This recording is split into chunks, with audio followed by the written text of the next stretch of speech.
Big up Spurs fans near and far. And I've got something special for you to this evening. You get me? It's a new dawn. It's a new day.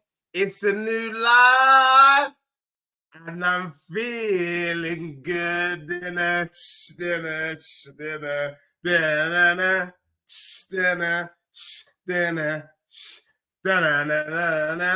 Tottenham 4 and West Ham 1.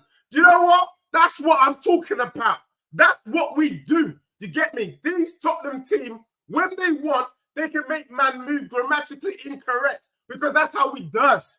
That's how we does. Tottenham 4, West Ham 1. And I have to tell you, West Ham showed us what they're truly about.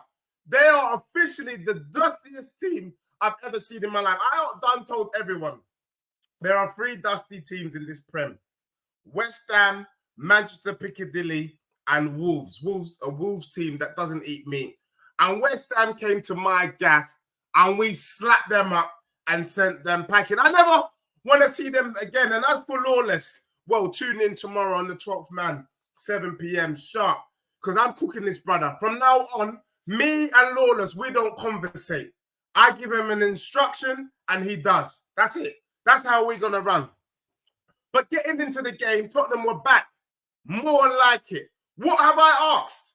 We asked that we want to see domination in the location with penetration and concentration. Do you get me? And I'm not going to lie, the way we started the game, the domination was there, everything was there, but the concentration was lacking. Pedro Porro flopped for me for that first goal. The warning signs were there. The first opportunity, Bowen into Kudus, and Kudus shoots, Vicario knocks it over. Any normal defender should be thinking, nah, you know what? Let me just get onto this, man. Let me just keep a tighter grip on him because we can't allow him to just like that. That's what a normal defender does. Oh no! Literally a few moments later, carbon copy of the same thing, and boom, Kudus backs it in the back of the net. Against the run of play, West Ham are 1-0 up. Now, apart from Kudus, who looked lively, none of those West Ham players look like doing anything. I don't know. Sometimes I wonder whether these streamers are smoking Budgie Banton. Because the way Lawless was talking about this West Ham team, you would have thought they were going to do something. But we knew it was rubbish. However, I was hurting. I was hurting from the Brighton game. And the big thing for me is, I've been saying it from all along, I love how we play football. I love the domination in the location. But can Ange Postecoglou add game management to the team? And at halftime, it was imperative. We did not want to go in 1-0 down at halftime. These brothers had literally put 11 men behind the ball. We knew it was going to be difficult to break them down in the second half because they would just stink out the place. So we needed to get an equalising goal. We needed to get an equalising goal before halftime. And there you got it. My guy, my Scandinavian, you know. We've been doing the wrong comparison. People have been comparing whether Madders is better than Odegaard. No! You need to be telling me whether Kulusevski is better than Odegaard. Kulusevski, the Scandinavian Viking brother, comes up, shoots the ball in the back of the net. Imagine Lawless had Areola in his combined 11 ahead of Vicario. Areola is dusty. Any half-decent goalkeeper saves that ball, catches it even, or parries it for a corner kick. Oh no, it's squeezed in. But you know what? At this moment in time, I don't give a damn how it goes in as long as it goes in. 1-0. In between that, before that, Brennan Johnson had a crazy shot off the right-hand side that went wide. I love the fact, I love the confidence that he attempted it. And I'm not going to lie, he had a header in that first half that was harder to miss than it was to score. And the brother missed. Do you know what I'm saying? It was, you know, I don't want to say we're rolling back the clock, but it was kind of the Brennan Johnson we've kind of known and loved. Not really much fight there. And I noticed that when it comes to physical teams, he's not really about that life. Although he tried, you could tell he weren't really feeling it. As for Basuma, it was good to see Basuma starting. Madders weren't doing nothing. I can't lie. I don't know what he was doing. This little side-to-side candy football, that Nameke, it weren't working for us. And the back line looked comfortable. Udogi The only issue I had with Udogie is he's just watching Bowen. Bowen's coming at you. Put a foot in there. Barge him. Do something. The only person he barged was Antonio. Antonio, with all that weight, with all that yam porridge, the brother can't still stand straight and stand up, man, and fight. Pedro Porro, like I said, Romero, Van de Ven, really not really much to do in today's game. And then it was good to see Son starting. You know Son is a danger man. West Ham, you know, they didn't really want it. Wan-Bissaka against Son, you knew it was going to be long for that brother all day long. But anyway, we managed to get the equalising goal. We go in 1-0. And I'm saying, all right, let me see what my manager's all about. The game against Brighton, this brother didn't make any changes until the 80th minute. Clearly, there were some brothers stinking out the place. Pedro Porro being one of them. And Madders did not have a great first half. And lo and behold, as we get into the second half, we see he's made a tactical switch. People say maybe Madders has picked up or not. No! Madders had a stinker. And what we want from our gaffer is, has he got the kahunas to make the right changes so that we can get the result? Because when he left it, we left it and we saw what happened.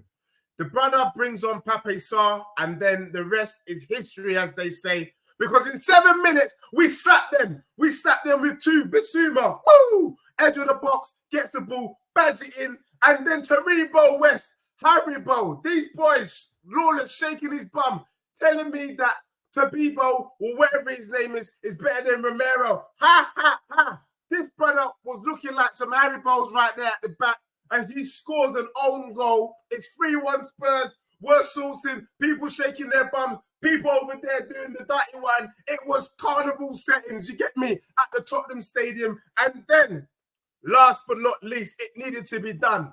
Our captain, our legend, our talisman, Son on the left-hand side, gets the ball and he buries it in the back of the net. There was no Areola. There were no Olos. It was just Son doing his thing, and it's 4-1 Tottenham, and we're cooking and slapping these brothers up.